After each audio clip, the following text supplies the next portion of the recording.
Hello and welcome back to Devon again. Today I am progressing the formation of beds, but I've got a few concerns because I'm not sure I'm just running into problems or not. The occultation under plastic has happened for just about 6 months now, and it's worked well, but I can see signs of regrowth, and I'll show you that in a minute. And because I've never done this before, this part, I'm just wondering whether I'm being grossly impatient and whether I should just leave the plastic down for a while and go growing. I don't really want to do that, I'll be honest with you. But we'll see. Let me show you the problem that I think I'm facing. This is the tarp that's been removed. It was all the way across here. It's done a good job, but the job isn't finished yet. There is signs that the grass is coming back. You can see in the potato area, it's definitely coming back. There's shoots of it coming through. We could be crying there later. But let's carry on under the presumption that a good mulch will save the day. However, we've got a couple of problems here. The first one is the depth of this hay material. There's quite a lot of it. It was cut when brown. The top growth was green, but the bottom growth was hay brown. And what I'm worried about is putting good quality compost on top of this and it just rubbing all the nitrogen element away, because hay is quite impervious to rotting down so far. So that's one of my concerns. My second concern is within my own remit. So the second problem is that I have enough material for a top line of beds here to put down 2 or 3 inches only, whereas I know I need 6 inches. 6 inches, and I think that would subdue any regrowth from the couch grass, and I'd be alright. But I don't have that volume material, and I suspect I won't be able to make enough as it is. I've started off my compost factory just a couple of days ago. That's a subject matter for another video, to try and generate a lot of mulch. What I have to put down first of all is good quality compost, really good strong background of different ingredients to produce a highly nutritious material that will feed the crops, but not enough material to subdue the couch grass. So my idea is to put this stuff down and then perhaps cover the bed for a week or so, just to keep it all moist, because it's quite a dry wind at the moment. And then to really hot compost fast. I know I can make compost in 18 days.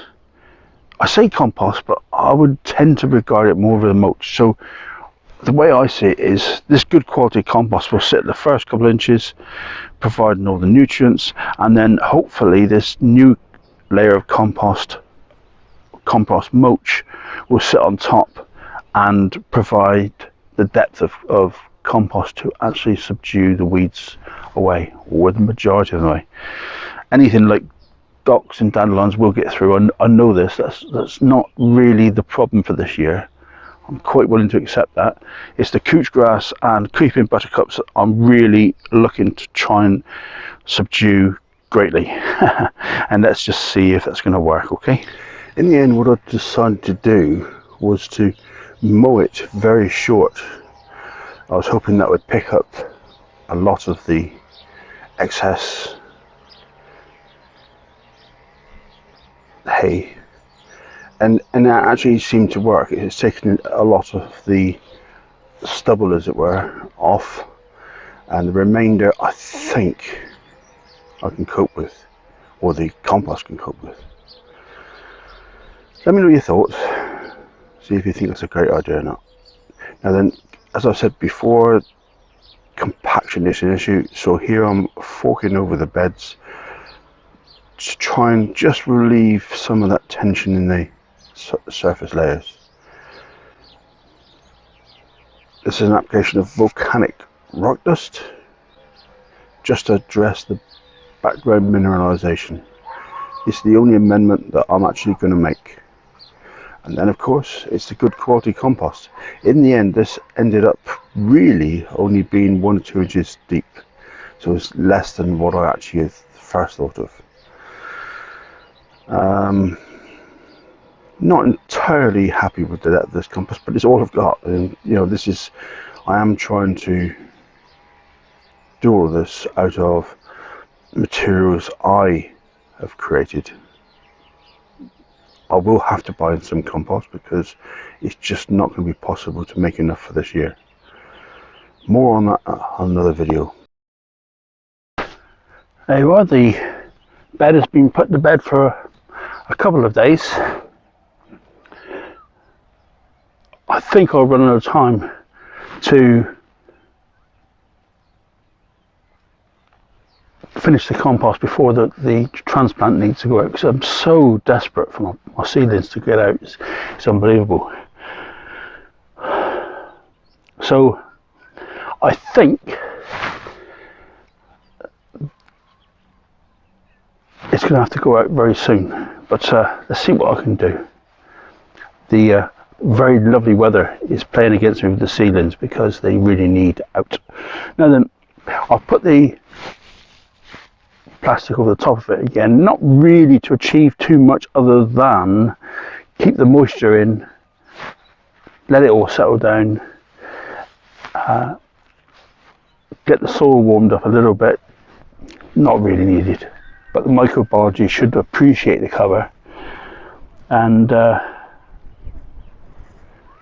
obviously the weeds won't, so it's small comfort that this will subdue weeds for a couple of days. It's hardly worth it, really. The main job is to keep the moisture in, because up here I haven't got a water source yet. That's another problem that I've got to face yet. Anyway, thank you very much for joining me. I hope this has been of some interest to see how the old fool is preparing his beds for summer.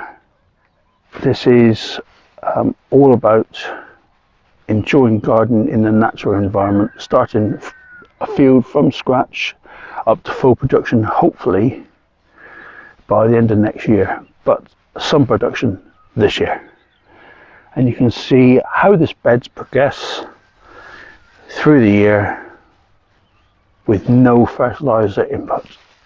That's, to me, that's important. So I want to see what I can produce. Guys, see you next time. Thanks a lot for joining me.